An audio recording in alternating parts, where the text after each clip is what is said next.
What के नीचे आज आपको खड़े होने का सौभाग्य प्राप्त हुआ। शास्त्र अनुसार जो वट वृक्ष होते हैं वो ब्रह्म का स्वरूप माना जाता है।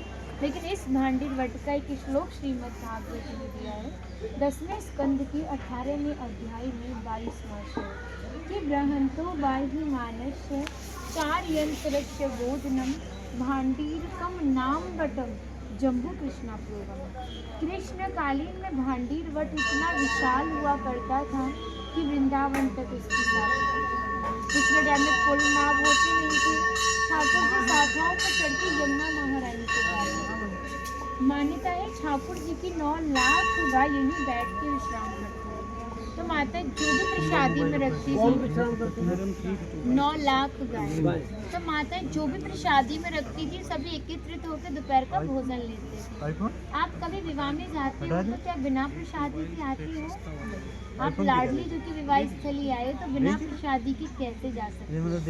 यहाँ पर ठाकुर जी ने ब्रजवासियों से पका हुआ भोजन भिक्षा स्वरूप अंजलि में बांध के पाया, जिसका नाम दिया मधुकर। आज भी संत भिक्षा कर मांगते जाते। तभी शास्त्रों में बताया कि जब तक ब्रजवासी की कृपा नहीं होगी ठाकुर जी कृपा बड़ी दूर की बात है। इससे अभिमान का नाश होता है और कृष्ण भक्ति प्राप्त होती है, जो कि बहुत ही दुर्लभ है। लेकिन ब्रजवासी कृपा करें सहज भक्ति प्राप्त होती है। यहाँ पर ब्राह्मण पत्नियों ने ठाकुर जी को भोजन प्रसादी खिलाई थी, क्योंकि भांडीर वन पूरा मुंजाट वन था, जिसका श्रीमद् भागवत जी ने एक और श्लोक दिया 10वें स्कंद के 19वें अध्याय का 12वां और 13वां श्लोक है कि विद्वान मुखेन तान कृच्छाद योगाधीशो व्योम च तापश्चतिक्षो मणि पुनर्भांडी माता।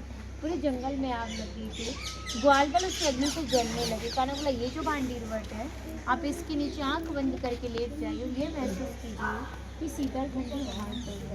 ठाकुर जी ने पूरी अग्नि को ही दिया था। हमारे ब्रज यहाँ पर जब श्रीमती राधा रानी का विवाह हुआ था तो आदि वराह पुराण में श्री राधा रानी भांडीवन धाम को लेकर बड़ी प्रसन्न थी। उन्होंने कहा जो भक्त भांडीर वन आएगा वो मोक्ष को प्राप्त होगा। कान्हा बोले तुम इतनी बड़ी बात को कह रही हो, लोग पाप करेंगे सीधे दौड़े भांडीर वन चले जाएंगे, क्योंकि आपने तो मोक्ष धाम भांडीर वन कह दिया। फिर यहाँ पर बहुत भीड़ इकट्ठा होने लगेगी, हमारे मिलने में अड़चने पैदा होंगी, तो हम नित्य लीलाएं कब करेंगे?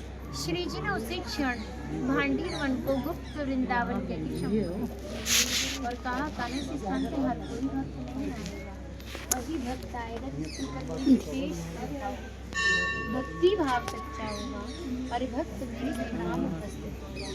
यानी जब लाडली जी का विवाह हुआ तो अनेकों जीव विवाह में उपस्थित था, जो मनुष्य रूप में किसी का नहीं था।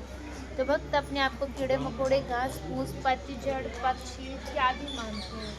जो भक्त लाडली जी के विवाह में उपस्थित थे उन भक्त की पहचान है कि वो कई बार वृंदावन आते, जब जाके गुप्त वृंदावन, डायरेक्ट नहीं आएंगे, माध्यम जरूर सारा श्रेय माध्यम को जाएगा जो आपको धाम तक पहुँचाएगा। जो भक्त यहाँ की प्रसादी पाता है और एक रात्रि राधा नाम संकीर्तन में जाग के गुजारता है उसको गोलोक धाम की प्राप्ति होगी, क्योंकि भांडीर वन के दर्शन मात्र से पुनर्जन्म की प्राप्ति नहीं है।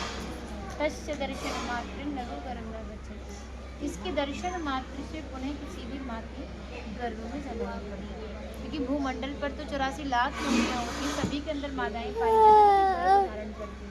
कहने में भक्त गलती से भी भांडीर वन की तरफ आँख उठा के भी देख ले तो भी गर्भ मुक्त हो जाता है, क्योंकि सबसे बड़ा नर्क है ना वो हमारा गर्भ होता है। फिर कहा कि श्री वासुदेवम ततो दृष्ट्वा पुनर्जन्म न देते।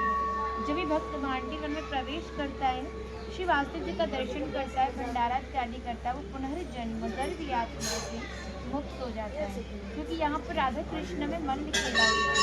उसमें तय किया जो भी हारेगा उसे भंडारा करना। ठाकुर जी हार गए थे लाडली, तो ग्वाल वालों के साथ मिलकर भंडारा किया और धाम का भांडीर वन पड़ा। यहाँ पे भंडारे का बहुत बड़ा विशेष फल माना जाता है, अधिकांश भक्तों के मन में रहता है ठाकुर जी ने भंडारा किया हम भी करें। पूर्ण सक्षम होते हैं, करते हैं, ये तो सामर्थ्य के अनुसार दान करते हैं, जिससे हम अपनी गृहस्थी को भी चलाते हैं और नित्य भंडारा सेवा करते हैं। सामने तो अनन्य भक्त आता है और अनन्य भक्त भंडारा नहीं करा सकता है, लेकिन अपनी सामर्थ्य से उसको दान करता है, उसका नाम विशाल भंडारा ही है।